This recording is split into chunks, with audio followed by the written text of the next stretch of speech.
पहलगाम के बाद आप सबके मन में प्रतिशोध की ज्वाला भड़क रही है।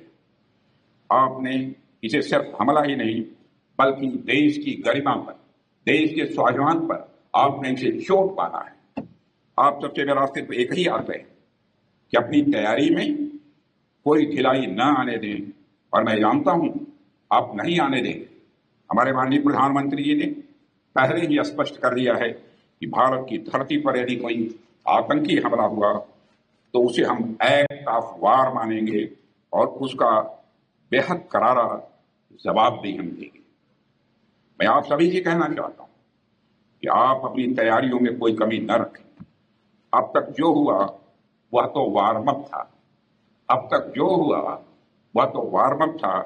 अगर पाकिस्तान से फिर यदि कोई जरूरत की तो इस बार नेवी भी हरकत में आएगी, और फिर भगवान ही जानता है कि पाकिस्तान का क्या होगा। साथियों, ऑपरेशन सिंदूर के दौरान भारतीय नौसेना ने अपनी साइलेंट सर्विस से हर भारतवासी को प्रभावित किया। खामोश रहकर भी भारतीय सेना ने पाकिस्तानी सेना को बांध कर रखने में कामयाबी हासिल की है।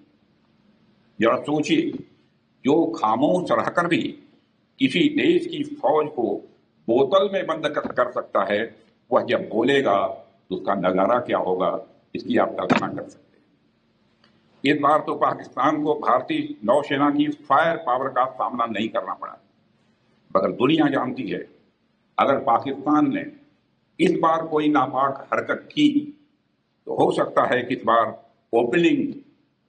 बार की ओपनिंग और किसी के द्वारा ना हो, हमारी नेवी के द्वारा हो।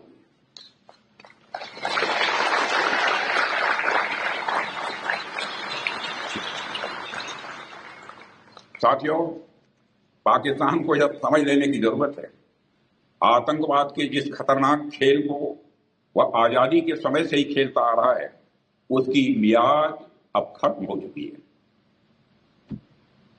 अब जब भी पाकिस्तान भारत के खिलाफ किसी आतंकवादी हरकत को शह देगा तो न केवल उसका खामियाजा उसे भुगतना पड़ेगा, बल्कि हर बार की तरह उसे हार का भी सामना करना ही पड़ेगा। ऑपरेशन सिंदूर सिर्फ एक मिलिट्री एक्शन नहीं थे, बल्कि आतंकवाद के खिलाफ भारत का एक फ्रंटल असॉल्ट है। CEN न्यूज, देश प्रदेश की ताजा तरीन खबरों के लिए CEN न्यूज को सब्सक्राइब करें और रहें पल पल की खबर से हर पल बाखबर।